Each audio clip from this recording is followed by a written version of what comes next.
Welcome back to this week's episode of Unlocked. I am so excited. Obviously, living in Nashville, you meet so many awesome, talented people, and I have on Priscilla Block today, and I feel like I've known you forever, but it's like we run in some of the same circles, but... And I know, it's crazy. We're not on the golf course today. Yes, like, this exactly. is great. We actually, we're really done up. Yeah, last time I saw you, we were golfing for a charity event. Yes. And here we are. I know. That was honestly really fun.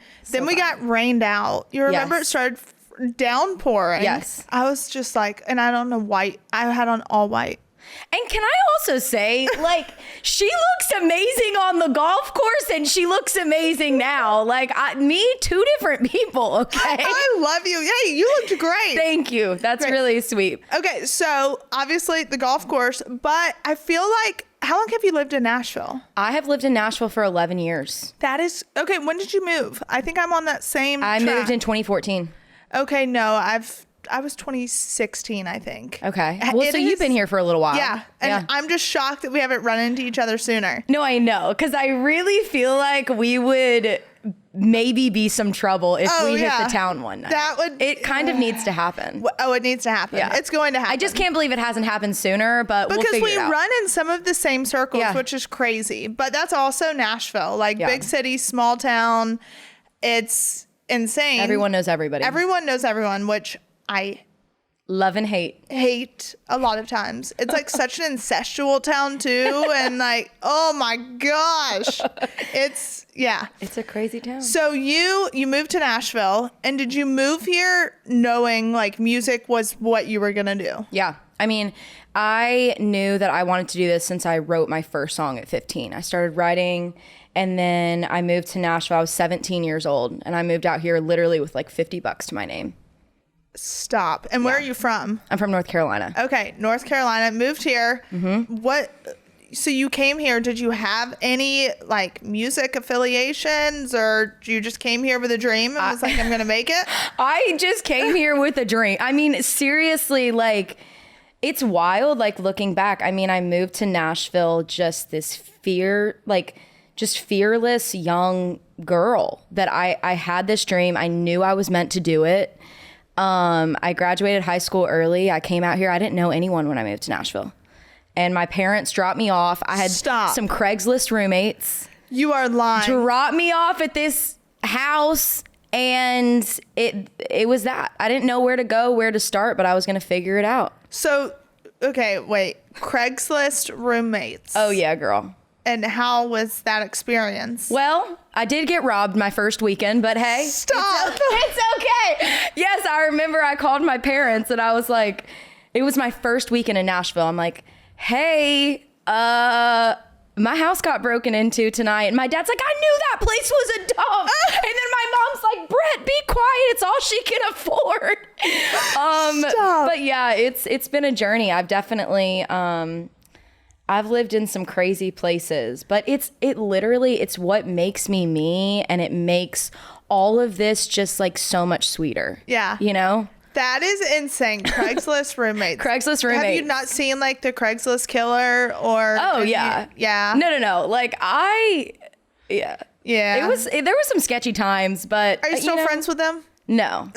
I kind of forgot their names. I've had a couple Craigslist roommates. Okay? How does one think that's a good idea? I'm just asking for a friend. Well, I don't know. I was young. I'm like, how do I meet people to live with? I'm not in college. I don't have friends out there yet. So I just was on Craigslist and I'm like, guys, I need a roommate. And fortunately, they were okay. Stop. Yeah. Oh, there's a first for everything. That's the first time I've ever heard of that. Yeah. So you went from Craigslist roommates, and then at that point where you were still writing music, were you playing in bar? Like, how did you get your music career going at that point? Yeah. So, I mean, I was just doing whatever I could to like meet people. I would go to Demumbrian. I had a fake ID. I would go South. Do what? South. Oh, South was my vibe. Like, we had to have been at South at one point together. We had to have been. 100%. Like, 100%. That is hilarious. So, yeah, I mean, I had a fake ID, so that's where I would, like, go, and try and meet songwriters, like industry people. Oh, that's where they all used to hang out. Oh yeah, all of Demumbrian, Midtown.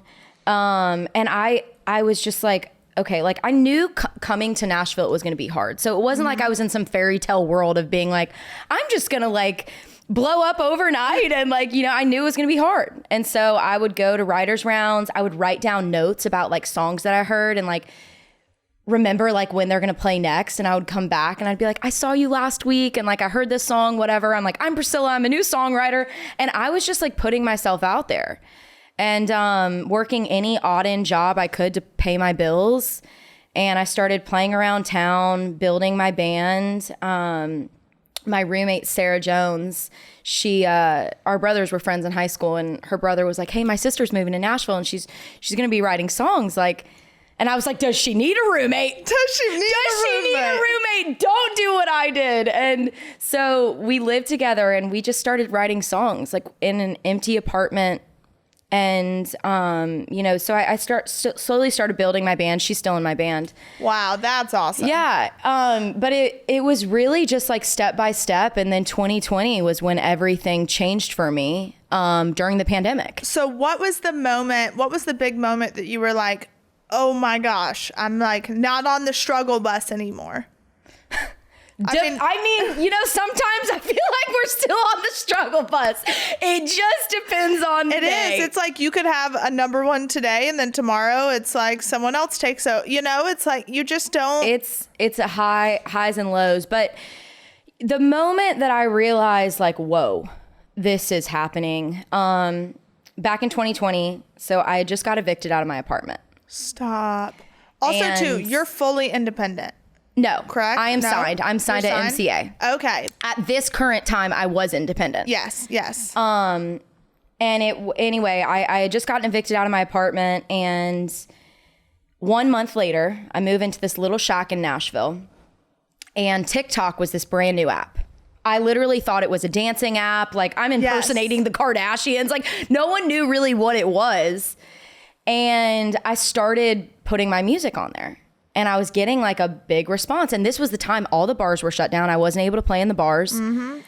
That was brutal. I would say that was so heartbreaking to see in Nashville. Yeah. Like all the musicians that made their money, they lived month to month, week to week, and everything was stopped. I was doing that and I was cleaning Airbnbs, and also no one was traveling. So I ended up moving out of my apartment. 1 month later, I write Just About Over You. Which I love. Thank you. I swear to you, that moment, I posted it online. It went very viral, especially at the time. Yeah. I was really like, I don't want to say that I'm the first country artist to really take off on TikTok, but I was very early. Yes. And so it was very weird to the industry at the time, because they were like, who is this girl? What is this app? And like, is this real? And so Just About Over You blows up. There's this girl out in California who basically has like a call to action and is like, we're going to all come together and help Priscilla record this song. So I had fans all over the world. That's crazy. Come together. And like, no one knew that like I had nothing to my name. Like I had just gotten I literally almost cried talking about it, because it just showed me like how good people are. You know what I mean? That's what I say. In a world that's so harsh, in a world that like, I literally had this conversation yesterday with someone of like how you hear right now people saying like how terrible social media is and this and that and all the hate-filled stuff. But then you see something and you're like, okay, this is really why social media is here. Yeah. When you see the positivity and the love and the just creativeness, and as bad as it is, it's that much good. Yeah. So fans all came together and they funded Just About Over You. I went into the studio. It was very quick. I felt like something in my heart. Like I was like, I don't know what this moment is, but I feel like it's going to be really big. And I was just holding on to a prayer and the support of so many people. And I released that song, and that was the day that my life changed. I was getting called from every single record label in town, LA, New York, we'll fly you here. Like, can you just take a meeting? And it was just a crazy time because, again, TikTok is this brand new thing. Yes. I'm like sitting at the top of the iTunes charts next to Nicki Minaj and Harry Styles, and people are like, who is this girl? Like, that is amazing. Whose dad paid for this slot? I'm like, not mine. Love you, Dad. But like, it was just crazy. And it happened in such an authentic, organic way. But that was really the moment that I was like, okay, things are about to start happening. Holy cow. I did not know that like fans helped you record that song. Yeah. That's insane. And so when all these record labels are reaching out to you, what was your next step? Like, did you meet with all of them, or did you know this is who I want to be with, or how did that happen? I feel like I've always had a pretty good like head on my shoulders, and like I really wanted to take my time with it. Yeah. And you know, a lot of people walk into a record deal like begging for a record deal and just somebody to take a chance on them, and I'm thankful. I'm so thankful that it happened the way that it did, because I did walk in with a lot of leverage of being like, the fans are here. Yeah. You know, like you've built this on your own. The brand is here, you know, like, and so I just wanted to make sure wherever I signed, they didn't just see potential in one moment. Mm-hmm. And, you know, going with MCA, it was the first meeting that they were like, we don't want to hear about Just About Over You. What else do you have? Wow. And it was like, okay, they're invested in my career. And like, that's what I want. I don't want to be a freaking, splash in the pan? Yeah, one hit wonder. Like, I want to have a career. Mm-hmm. And so it was a process and a really crazy time, because I'm just this young girl, like, you know, and you don't want to make a bad decision that it's just, it was a lot.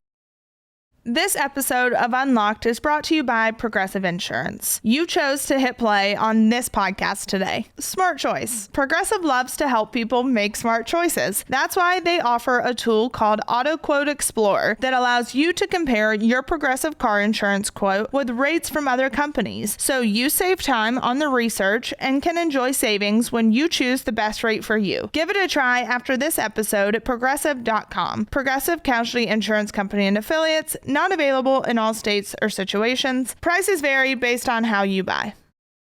You've probably seen a million ads for hair growth products and thought, sure, like that actually worked. I did too, until I found out that Nutrafol isn't like the rest of them. Nutrafol is physician formulated, clinically tested, and dermatologists actually recommend it. I have gone through quite the hair growth journey over the years, and it's been a struggle for me until I found Nutrafol. It's in my everyday routine now, and I just can't stop taking it because I know how the results feel when you're taking it, and it's just something you don't want to give up. Nutrafol is the #1 dermatologist recommended hair growth supplement brand, trusted by over 1.5 million people. You can feel great about what you're putting into your body, since Nutrafol hair growth supplements are backed by peer-reviewed studies and NSF Content Certified, the gold standard and third-party certification for supplements. See thicker, stronger, faster growing hair with less shedding in just 3 to 6 months with Nutrafol. For a limited time, Nutrafol is offering our listeners $10 off your first month subscription and free shipping when you go to Nutrafol.com and enter promo code UNLOCKED. Find out why Nutrafol is the best-selling hair growth supplement brand at Nutrafol.com, spelled Nutrafol.com, promo code UNLOCKED. That's Nutrafol.com, promo code UNLOCKED.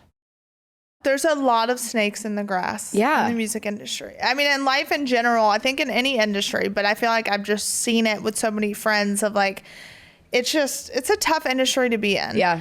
And so now that, 2020 happened, Just About Over You, you signed with the record label.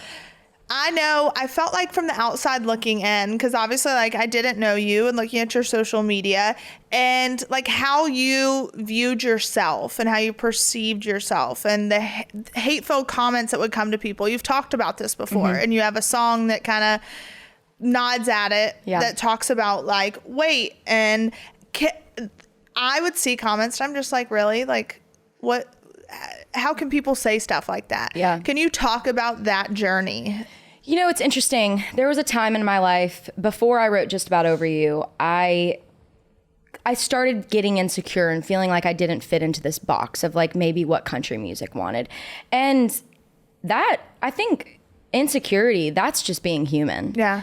And when I wrote Thick Thighs, it was the first time that I felt like which is hilarious. Thank you. And so like, I remember being in like middle school or like going into high school, and my nickname for like a group of guys would be Thunder Thighs. Oh, girl, and same. I'm like, that is so hateful. So freaking rude. But then that song, I was like, okay, I love this. Well, I wrote that song, and the response that I got from fans was unbelievable. And it made me like, I feel like the reason why I feel very secure, like a huge part of that literally comes down to my fans of being like, we vibe with you, don't change anything.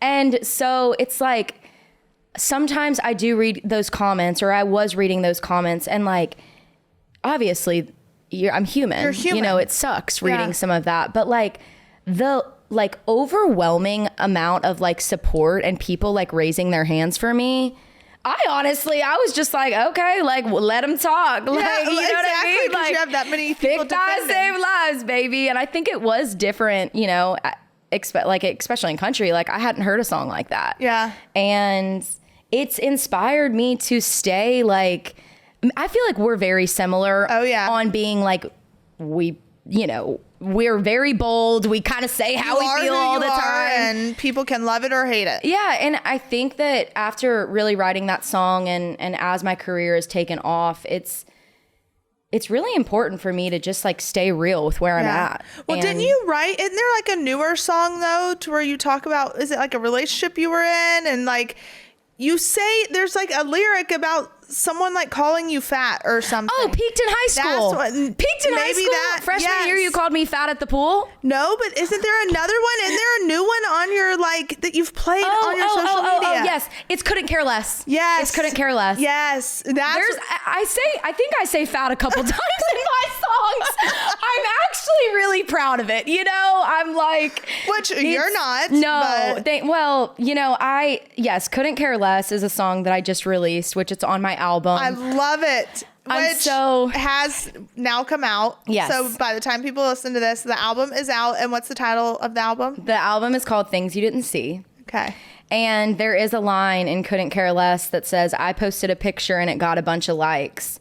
That she should lose weight comment kept me up all night. Mm-hmm. And that song is just about... And so many people can relate to that. Yeah. In today's day and age. And even though I might be, have a big personality, and I feel like I am most of the times pretty confident. That doesn't mean that I don't have days where I'm like, shit, this comment actually hurts me a lot more than it would have yesterday. Yeah. And I think it's just, it comes back down to being human. And with my music, like I want to keep it real. And writing that song was like therapy that I didn't even know I needed, of feeling misunderstood, of this girl that just couldn't care less. And I'm like, y'all, like I care a lot. Well, yeah, because you kind of, especially in this world, you kind of fool yourself into being like, oh, I don't care, whatever. It's just someone behind a keyboard, or they don't impact my life.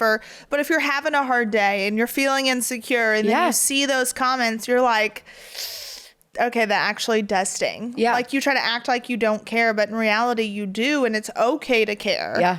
And it's okay to acknowledge it, but I think that's really hard for people. Yeah, it is. The response that I've gotten to Couldn't Care Less, obviously I wrote that about my life, but the way that like people have been like, dude, I relate so much to that song. Yes. And every part of it, it's like, whether, you're just busy and you're a single mom just trying to hold it together. And, I've seen like so many people share their story on that, and you have to be there for your kids all the time. And then you're like, the kids are like, Mom, you don't care. And you're like, I care. It's, I think we can all relate to that moment, in life where you're just like, damn, like, it's hard right now. Life is hard. Life is hard. I say like life sucks, and you just have to figure out how to deal with the suck sometimes. You do. You do. And most of the time I can be like, I don't care. Like most of the time, and to have thick skin, you have to almost be like, yeah, I don't care. Yeah. Like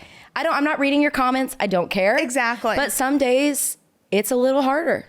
So what would you say? Obviously that song is on the album, but what inspired this album? Oh my goodness. Well, so my album was going to come out last year. It was done. I had the title, everything. And I got listening to the song, like through to the record, and I didn't know what was missing. I'm like, what is it? Like, it was vibes, you know? And I'm like, my life, my story, my heart. And so I pumped the brakes on the record, and that's when I wrote Couldn't Care Less. And then I was kind of listening through to some old songs that I had, and Things You Didn't See is the title track. And it's about my story. And it's about moving to Nashville at 17 with $50 to my name. It's about having the Craigslist roommates. It's about dumpster diving in Nashville to sell crap on Craigslist to pay my rent. Stop. It's the story that makes me who I am. And I felt like this record was my chance to share my story with the world. You know, if whatever, you know, people maybe see, now is my time to be like, this is where I come from. This is how I feel. And so, yeah, Things You Didn't See really shaped this record. And it's so ironic, too, for a girl that's like, I put everything out there. I honestly probably overshare. Oh, people say that about me all the time. Like, my parents be like, you know, you could have not said that. I know. My manager's like, Priscilla, can you not? I'm like, I know, it's whatever. It came out. It whatever. But there is a lot. There's a lot of my life that people haven't seen. And so this record was my chance to show people. And I think listening through to it, there's parts that you're like, oh, she came from this kind of a family. She has insecurities too. Oh, there's a whole love side of her life that she really hasn't shared. So yeah. What about that? Yeah. I think listening to the record, it kind of just ties up the bow, like where people can just dig in deeper and like really get to know me, all parts of me, the chaos. Well, it's funny though, because you're right. Like, people view you as this like high energy, fun, like don't give an F about any, you know, but then it's like your private life in today's day and age, everyone just like puts it out there. And you haven't done that. Yeah. And what's your reasoning for that? Well, I feel like kind of just back to what we were saying, like I feel like I share most of my life with people, but there are certain things that feel like home. Yeah. And I am nonstop. I mean, I barely have time to wash my underwear, okay? I went to Walmart last week and bought a 12-pack of underwear, okay? That's where I'm at right now. I went to Walmart. I went to Walmart. Yeah, that's just where we're at. Some towns you go to, they only have a Walmart, you know? Yeah. But my life is really busy and you're pulled in so many different directions, and my family and, you know, my relationship, and there's just certain parts of my life that I feel like are mine. Yeah. You know, and everything doesn't have to be everyone's. No. That's, well, when you live in a world to where nothing is yours, it feels so empowering to have something that is yours. Yeah. And so do you feel that pressure of like, all right, get married, kids, that like a lot of women do feel in today's day and age? Or is that not something that you feel? No. I don't feel it at all. And why do you think that is? I think it's being with the person that I'm with. Yeah. It's like he's like, Priscilla, whenever you want to get married, we can get married. Whenever you, like, it's not, it's like, you do you. Yeah. Go, if this is your dream right now, you go do it, and I will be there to hold your hand the whole way through. And so like, that's nice of like, you know, like, I mean, you've dated other people and all of that. Yes. And sometimes you're with somebody that the pressure is on from them. Yes. And I'm like, I got shit to do, okay? Now, that being said, I can't wait to have kids and get married and do all the things. But like right now, I am like so heavily focused on my career. And that's something too that is so important. It's so important to point out, because a lot of women feel like they can't do both. Yes. So there's another side to that. There's the pressure side of like, we should do this. And then there's another scary side of like, oh my gosh, can I not get married? Can I not, you know? Yes. And that a lot of people feel. Without a doubt, especially too, like, I mean, I'm 28, but like the closer I get to 30, I'm like, oh my God. It is kind of crazy. crazy. Yeah, I'm like, getting married, having kids, this, that. I'm like, you do. It's a weird, I don't know if it's like a biological thing, but it's like when you get close to certain ages, you feel certain things. Yeah.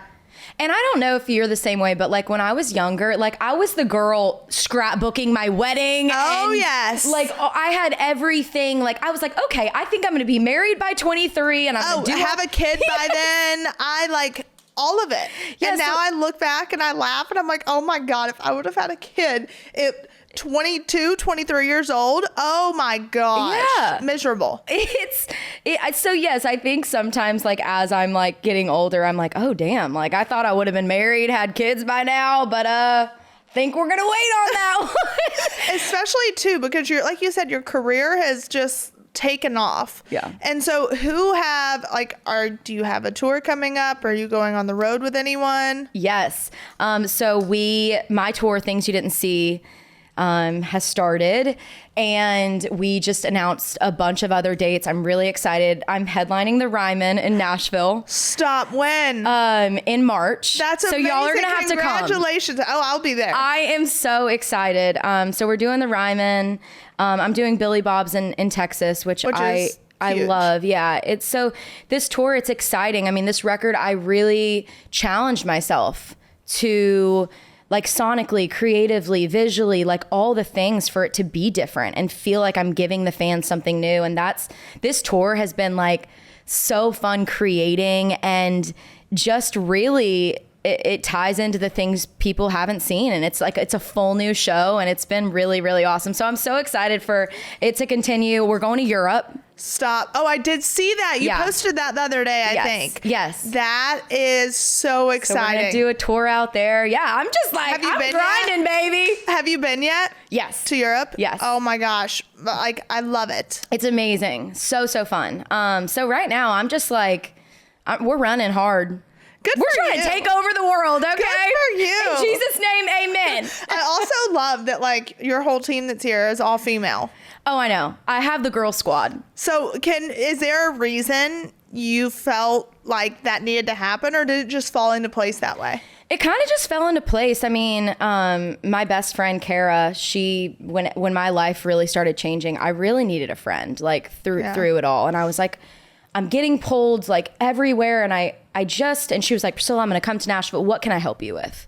And so earlier on, she was like, I don't have to have a job with you. Like, however I can help you in your life, I'm here. And so I hired her. She was like one of the first people that I hired on my team. I was like, girl, we are making it. I can pay you some money. Because we're making it. There was a time that me and her would just like put our own dollar bills, and like whoever had the most amount of money paid the rent. Like, but you know, I thrive with girls. Like I really do. And I have like the best team ever of just like strong, confident, like go-getter girls. And it's so funny because whenever we're on the road with anybody else, they're like, oh, we know that Priscilla brings the girl squad. I mean, we just roll in deep. That is hilarious. It's fun. It's really fun. It's something that I'm really proud of. I love that. That is, when I walked in and like saw the women and you were like, this is the girl squad. I was like, okay, this is phenomenal. I love it. Yeah.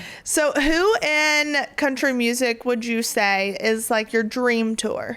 Ooh, I mean, I would love to be out on the road with Morgan Wallen. Okay, yeah. His shows. Insane. Absolutely insane. I've seen him like 3 different times. Yeah. One being at Fenway Park. Oh, wow. It was absolutely insane. Yeah. Best show ever. Yeah. I mean, I don't know. I love his music. What he's done is absolutely insane. Yeah. I've been a fan, I mean, for so long. And honestly, one of my first videos that ever popped off on TikTok was me in my kitchen with a NASCAR t-shirt on, drinking a bottle of red wine, singing Whiskey Glasses by Morgan Wallen. Yes. And that is how my manager actually found me. He like messaged me. He's like, hey, I saw this video. I don't know if you have a manager. And I was like, did you see it? And you were like, I want to sign up for this train wreck. Because it's really confusing. The NASCAR t-shirt, the red wine, then singing Morgan Wallen songs. It's great. That is amazing. So is that still your manager? Yeah. Holy cow. Yeah, he's awesome. But no, I mean, there's so many people I would love to tour with. And we've gotten to be on the road with people that I'm like, I grew up listening to you. I've been such a fan. What was your first, who was the first artist that you like opened for that you were like, holy cow? There's so many. I'll never forget getting the offer to go out with Shania Twain. That's crazy. Like that was like a moment. And again, like every artist that I've opened up for has been amazing and unbelievable. But like Shania Twain, like that was like a different, like, whoa, like how did she find me? Like, you know, I grew up listening to her. And was that your first big opener? My first opening tour, like the first support slot that I had was out with Ashley McBride. Oh, she is insanely talented. Yeah. And so we did that. That was great. And that was like super early. We've been out with John Party. We did a little bit with Dierks Bentley. Just finished out on the road with Cole Swindell. Okay. He was great. I mean, there's been quite a few people that have just been awesome. That's amazing. Like, I love really John awesome. Party. Oh my, Mr. Saturday Night. His latest album, I was like obsessed with. Yeah. He's been really great. I mean, he's on my label. And there's just been some artists that have really like risen their hand for me and been like, Priscilla, like whatever you need, like how can we help? That's amazing. That's what's so great about this town is you do have some really awesome people who are so willing to help and be there for you. Yeah. Like, but at the same time, then you also have people who, when you get too close to their territory, they're like, yeah, goodbye. Have you dealt with like the jealousy or people seeing you come up and that fear they have and the cattiness? And you know, I feel like I try to understand like we all got different journeys. You know what I mean? But there was a time where I did kind of feel like people thought like I lucked out on TikTok. Yeah. You know, and like, oh, she's just the girl that like blew up online. And I'm like, hold the hell on. I got the receipts. Got 'em. I moved to Nashville at 17 with $50 to my name. I played every single bar. I built my band. I've been writing songs. I've been like blood, sweat, and tears in this for a really long time. So like that was really just like the only moment where I kind of felt like there was like, and it really just opened up the floor for me to share my story with people. Yeah. You know? People don't realize how tough it was to get to where you're at. Yeah. Like, hold on. Like, I didn't come out here just like on someone else's dime. Like I really, really did this thing. And so I'm thankful for it. And anyone that like, is like, oh, like you're that girl, you're the TikTok girl. I'm like, you know what? Yes, I am. Yes, I am. Like, yes, I am. I'm whatever you want to call me. Yeah, like, and it's opened, you know, the floor for me to share my story. But yeah, I think there's always, it's the world we live in. There's always going to be some sort of jealousy. There's always going to be, you know, moments that, you know, are hard, but I really just try to like put my head down and just go. Yeah, because if you get kind of engulfed in the chaos of the town, you know, it's hard to stay focused on what you need to be focused on. Yeah. So what, on this new album, what would you say was the hardest song to write or acknowledge that like, okay, this was my life? Oh my gosh. I really think it was probably Couldn't Care Less. Really? Yeah. And why? I think there was a moment, you know, that I felt like people, you know, weren't really getting it, you know, especially like kind of just like the industry side of it. Like I felt like, again, kind of back to what we were talking about, like I feel like I've been known to like be this like big, loud personality girl that whatever. And so writing that song, you know, I just felt like it was hard for me. I don't know why. It was the first time that I really kind of like started feeling like insecure about like where my place was in country, you know? And, so that song was pretty hard to write, but also really easy. 'Cause it was just like it was what I was going through. in a way. Yeah. But I also wrote a song. It's the last song on the record. It's called Time Ain't a Two-Lane. And it's tough. Like if you listen to it, you're gonna cry. You're gonna cry. It's What's the backstory? So it's the only demo on the album. Okay. And the reason why I kept that song just as the demo is there was so much emotion the day that we wrote it. And I happened to write it about one of my really good friends tragically lost his sister. And I'd gone into the write and I had Time in a Two-Lane in my phone, and I thought it would be this breakup song about how you can't go back. And his story was like, it was really fresh. And so I went into the room and we were talking about the idea, and I just started crying, and I was like, I can't even imagine what he's going through. And you know, the song's about losing somebody you love and how time's not a two-lane. You can't go back and forth. Like once it's done, it's over, you know? So that song. Oh my God, I'm going to be sobbing when I hear that. Oh my gosh, that song like really wrecks me. And you know, it also, this past year, I lost my publisher, Ben Vaughn. And that song was one of those that I wrote actually during a Warner Chapel writing camp. And so it was one of those that just kind of sat in my phone. And after we lost him, we've all experienced loss in our life, and it was important for me to put it on this record. And I hope that like when people listen to this song, like they find some healing in it. I'm gonna be, because it's next week will be 2 years since my ex-fiance died in a motorcycle accident.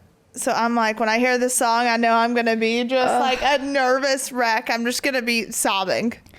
I'm so sorry. Hey, life has a way of wrecking you, but also it makes sense at some point. It's so crazy because it's the only guarantee. My mom always tells me this. She's like, death is the only guaranteed that we have in this life. It's the only guaranteed is you know that you're going to die at some point. But every time it happens, no one's prepared for it. And, you know, with that song, I hope it just inspires you to, you know. Because what's the main takeaway from that? It's about, you know, I should have done all this. I wish I could have. And hopefully you listen to it and you're like, you know what? I am going to call. Yeah. I am going to call. I know we've been talking about that camping trip, but we're going to do it. You know, we're not waiting because this year's going to get busy, but we're going to do it. Yes. And so, yeah. I love that because there's so many times where you say, I should have, could have. I should have, could have, would have. Yes. And life, you're not guaranteed. Literally, like that is so, I feel like so many people need to hear that.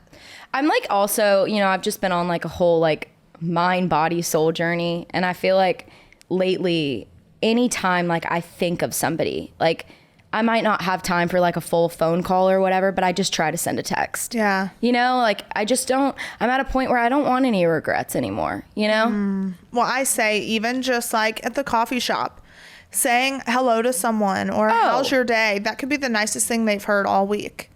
Like it's something so simple that could make an impact on someone's life. And unfortunately, a lot of times we're all too busy or too selfish or to even do that. And it really puts things into perspective. Like I should have done X, Y, and Z. And I'm currently in that place. It's hard because like even with people in your life, it's like, all right, even if they do you wrong, even if they don't show up for you, even you want to fight back, but then you have songs like is this. Is it even worth it? You know? Yeah. Like you're like, all right, you're always told be the bigger person. And then like the older I got, I was like, you know what? I am tired of being the bigger person. This shit is exhausting. Yeah, I'm exhausted. Yes. I'm exhausted. But now when you hear experiences like this and you go through stuff, you're like, you know what? What does it really cost you to be the bigger person? Yeah. Yeah. Sorry's like the easiest thing. You know, sometimes it's so damn hard, but it's like, it is. At the end of the day, you're like, okay, I'm sorry. Yeah. Let's move on. You know? Yes. Okay. So where can people find you? Where can they find your album? Y'all can find my album everywhere. Just search Priscilla Block. It's called Things You Didn't See. It's out now. I'm so excited for this record. I'm so excited. Like so excited. Thank you. I'm just blessed and honored to know you and to gosh. have had you on the podcast. I'm so excited for this record, and Thank you. You're going to do huge things. I just know it. Thank So you. I'm excited. Well, I'm so happy we got to do this. I know. I'm This is really okay, fun. where are we going after this? Yeah, we'll talk. what are we doing? But thank you so much for having me on. Of course.